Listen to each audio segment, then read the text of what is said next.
What's up, y'all? Welcome into another episode of Profit Picks. If you are new, we do always start the show by being transparent. And I didn't actually, I didn't make any picks yesterday. Talked about the games that didn't actually get to the window, so nothing to actually talk about there. Um, WNBA though is 2-0 so far this season. NBA playoffs, I think, are 21-11, something like that. So try to, we have a lot to choose from today. I have already made a couple plays. See what we can talk out here. Shout out to the chat. Appreciate you guys tapping in. We got Jed Robles. We got Peasy, Brian, Jose Perez. Appreciate all you guys. All right, let's do NBA first. We're gonna go with Pistons and Cavaliers. Opened up -3.5. Looks like four. Total open 210. Hasn't really moved. For Detroit, you have Kevin Herter, Karis LeVert, and Duncan Robinson all questionable. For the Cavaliers, there's nobody on the injury report. The Pistons, man, that last game, they're up they're up nine, I believe, with about 3 minutes left, and they couldn't close the game. Cavs forced overtime, go and steal the game and come back home where they've been really strong at home. It's been the road, where they've had troubles. That was their first road win all playoffs. They've looked real good at home. And now, looking at this injury report for Detroit, Herter, Levert, Robinson, starting to lose some guys on that side. It's not. I don't like what I'm seeing. If you like Detroit, so tough. The Cavaliers are still a team that I don't really trust defensively. So at the end of the day, if I think the Cavs can win, I think it's more of an over game, and I'm starting to feel like the Cavs can win this game. So that's how I like for this one. Next game up, we're gonna go Spurs and T Wolves.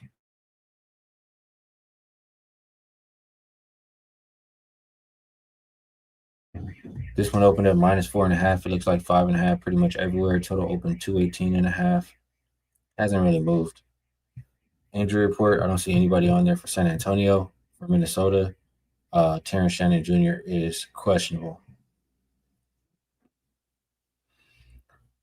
Um, Man, this one is tough. If Wemby didn't get hurt, he'd probably already be. Spurs would probably already be done with the series. Um, Something that stands out to me, though, just listening to some of the guys talk, Chris Finch in particular, just saying that he thinks that they found some things, figured some things out. They got away from what was working offensively, and I do think Chris Finch is a really good coach. So when he speaks like that, uh, you know, I tend to trust him. And when I just think about how these teams have been playing, at the very least, whether they shoot good or not, they do play up tempo. Um, it's just a matter of will the Timberwolves give enough offense? The Timberwolves keep saying all the right things. We've been here before. We play best with our back against the wall. They are the more experienced team out of the two. I mean, it's a tough call. It's a very, very tough call. I do think it'll be a higher scoring game, and I think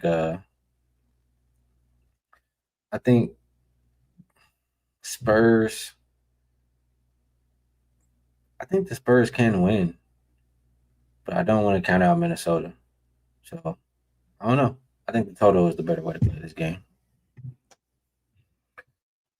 We'll look at a little bit of WNBA. First up, we have Aces and Sun. We did just see this game. This one opened up -15.5. Still looks like 15 or 15.5. Total open 169.5. Looks like 171.5. And let me get over to the WNBA injury report here.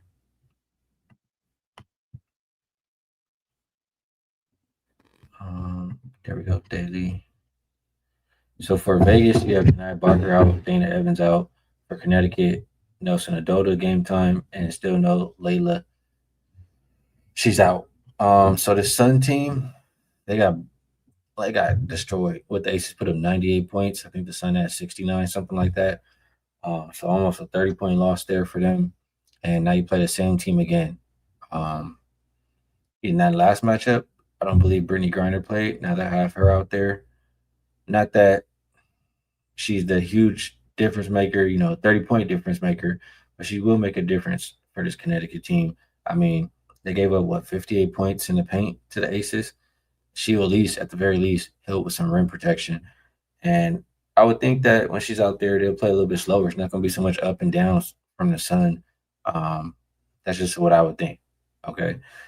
For the Aces, Becky Hammond, after that first game, opening game, when they gave up 99 points, she just really shredded the defense and, said that they're going to have to show up defensively. And since then, they gave up 78 and they gave up 69 points. So I think that the Aces, they hurt her and they know what they have to do. If it's a Sun team that just held under 70, I think they can play solid defense on them again, even with Griner playing. So I disagree with the market on this one going up. I think it's more of an under game. Next, Mystic and Fever. This one opened up -7.5. It's as high as 9 out there. And the total came down from 174.5. Looks like we'll call it consensus 170. As far as the injuries, Onyenwere is out for the Mystics. Nobody's on there for the Fever. Man, I don't really like this Mystics team. You know, there's a couple players I like, but in general, I just don't feel like they have enough shooting. And I feel like this is one of those teams like the Fever we're talking about. They need to work on their defense, et cetera, et cetera. They did play a solid defensive game versus the Sparks in their last game. It's another, and it's mostly probably because the Sparks offense is taking a step down this year. It seems Washington is another team I think that they can hold down. I mean, you just kind of pack the paint and force them to shoot. I think the Fever can do that. I agree with this total going down. And I do think the Fever can win by margin in this game. Next, we got Tempo and Sparks opening -6.5 for Sparks. Looks like 7.5. Total open 167.5, and it's as high as 170.5. For Toronto, Timmy and Izzy both out again. For the for the Sparks, Ariel Atkins is out and Sanaya Fegan is out. Um, you know, Sparks, like I just talked about, it's not the same offense that there was last year. It just is not. They're missing Rakia, missing Azare. It's just a different dynamic with this team this year. Now I will say Erica Wheeler starting. I mean, she wants to shoot threes. She can score. Not the best defensive player, um, but I don't know. I worry about LA's depth really in this game.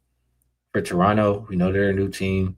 We know there's a couple players we can trust to score, mostly Mabry. Um, but I don't know. I don't view the Sparks. This game could be over because both teams want to play fast at the very least. Um, but I don't want to bet too many Sparks overs this year until they start to show me.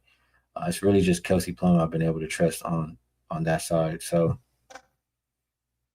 I guess saying that to say I can't lay 7.5 with the Sparks. I really can't. I can't trust them offensively. I don't trust their defense. So that means I have to lean towards Toronto in this game. And I think Mabry should be able to score what she wants again. Maybe a Mabry point prop once again. I mean, Kelsey Plum on the other side, Erica Wheeler, nobody's really stopping her. So Mabry points or tempo plus will be ways I'm looking in this game. Sky and Mercury. Last one that we have for today. Open up -4.5 for Phoenix. Looks like it's 3.5. Total open 166.5. Hasn't really moved. It's something going. It was something I remember that I'm kind of blanking out on for this game schedule wise. I'm just trying to double check, but we do have Dejanay, Azare, and Courtney Vandersloot all out for Chicago. For Phoenix, Makani and Sammy Whitcomb are out. Let me just get over to Sky and Mercury here. So the Sky, if I'm not mistaken, they played every game on the road. Just see where they've come from. Sky So it's their third straight road game. Portland, Golden State, now Phoenix. I mean, not very far, but still 3 straight travel games for the Mercury. And they did win that last game as an underdog. So maybe how do I say, maybe a letdown spot for them for the Mercury. Um, they played their last game at home. They lost as a favorite to the Lynx. They've had 2 days off and haven't had to travel. I mean, the spot says Mercury. The line being so low is a little bit fishy to me. When I look at both of these teams and who's available, my bad, you guys. Dang, that was crazy. When I look at the Sky and who's available, Skylar Diggins, Rakia, Cardosa. I mean, they could all get 20, really. Um, I like JC Sheldon, Gabriela Jaquez sister. I mean, Sky got some real ballers. They can absolutely win this game. They might not even be satisfied. Let me look at Sky are 2-0. Mercury 1-2. Mercury should be desperate. They are well rested. I mean, the spot says Phoenix. I just don't know if I trust them. And I know that Chicago has enough talent to compete and maybe win this game too. So because of that, maybe I have to look a little bit more towards the total. Let me just glance here at some more stats. Really capping this game as I go. This is one I didn't really look at too much. So far, neither team really playing up tempo. Without the tempo though, I do think both teams will be efficient on offense. I want to lean towards over. I really do. It's just tough for me to bet this one right now. So I guess that's as best as I can do for this game. So we talked about the 2 NBA games. We talked about 4 WNBA games. And yeah, before we do a best bet, let's do how we usually do and do a little bit of promo. So let's shout out the one I have with Rob Veno, the best one we have going. Double the NBA Court Vision 3 days for $59. You can check out both Rob Veno and myself. And he's not here on the show, so you guys might still want to know what he's taking in the NBA. And it's a good way for you to get both of our plays for a few days and check us out. Other than that, you know what? I'm unsure about the rest of these promos, but I'll just do my own thing because I am sure about this. And I like to help people get free money. So I'll put this cow sheet up there. You trade 10, you get 10. If you go and use code Skee, yeah, you trade 10, you get 10. And yeah, some places like where I'm at right now, I can use Kalshi and I can't use other things. So just trying to help some people out and help you guys get some free money. Best bet for the show. I'm gonna leave one for today, and I'm gonna go back to the WNBA. The first game we talked about in the W. I really do think the focus is on the defense for the Aces after that first game. Like I said, and Becky she was going in on them in the first game after the interview. She's like, "We're not doing the same shit that we did last year. We're stopping it right now." And it looks like they've listened, they responded. Facing the same team they held under 70 last game, they can absolutely do it again. Meanwhile, Connecticut gets a little bit better rim protection with Griner. Griner also should slow the pace. Don't think Aces will get close to that 60 points in the paint that they got last game. So I disagree with the market here. Market's pushing it up. I'll buck back with under 171.5 Aces and Sun as my best bet for the show. Appreciate you guys all rocking with me. No, Veno is tough. I do like doing a show with Veno. I don't really like, just breaking down the games by myself, honestly. But we do what we gotta do, man. So appreciate you guys in the chat, rocking with me. No shows on the weekend. We'll be back on Monday. Best of luck on all your action until then. And yeah, catch you guys on Monday.